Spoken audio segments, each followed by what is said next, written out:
Tanner Johnson. I'm here to talk about lockout, tagout, and controlling hazardous energy.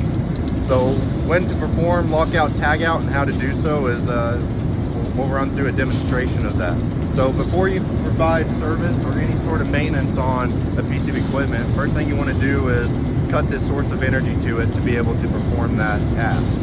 So you find the source of energy, this disconnect here. If we were to cut the energy out on this to be able to perform the service on it, what we would do is we would turn the disconnect off to the off position. We will pull the disconnect tab out. We would attach our lock and tag, the tag that says whose lock it's a part of, and then we attach it to the disconnect like so. So you keep your key. And another key important part of lockout tagout is the tryout phase. So one of the most important parts of that is trying out and verifying that this piece of equipment that we are servicing will not start while we are performing our task. So one thing we will do is confirm that this piece of equipment will not start. Control room, can you verify 3411 Rotex will not start? We're going to perform group lockout tagout. So if you had more than one person going to service or maintenance on this piece of equipment or any piece of equipment, one piece of equipment, and I'm going to introduce Bo Howe here. He's a worker here that's going to help us demonstrate this. So Bo Howe, he has a hasp, and what this hasp will do is allow us to put more than one lock on this piece of equipment at the source of the energy. So we have our disconnect turned off. We have our tab pulled, and we attach our hasp.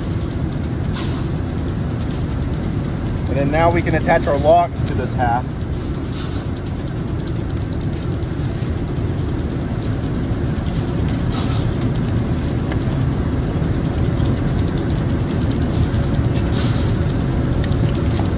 Now Bo and myself are able to service this piece of equipment hazard-free.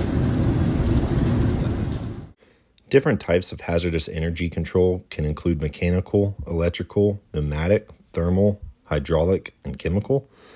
Hydraulic energy is usually pressurized moving liquid such as water or oil. Pneumatic energy can be pressurized moving gas, usually found in air tanks and lines. And thermal energy could be heat energy, mostly common in steam energy and stored energy in batteries and capacitors. It's important for the workplace in the workforce to understand the different types of lock and tag devices for whatever hazardous energy control that they may be working on.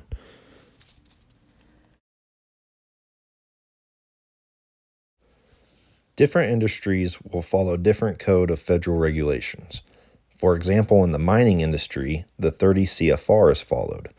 The 30 CFR for lockout tagout standard is Part 56.14105.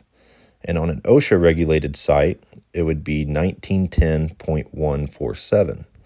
Even though the standards and regulations are different, they both serve an important purpose, which is having a safety protocol with servicing machinery in the workplace and to prevent accidental restarts.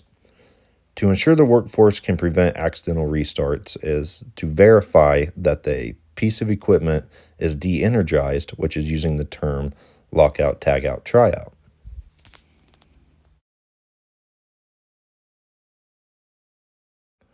Prior to performing lockout, tagout, it is important to be alert to your work area environment, stored energy sources, electricity, pressurized lines and systems, and unexpected movement.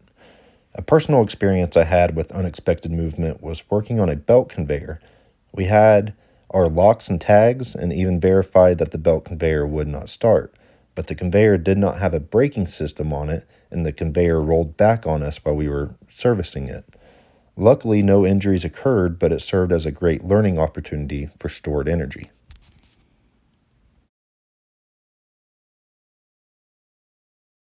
There are different types of lock and tag devices.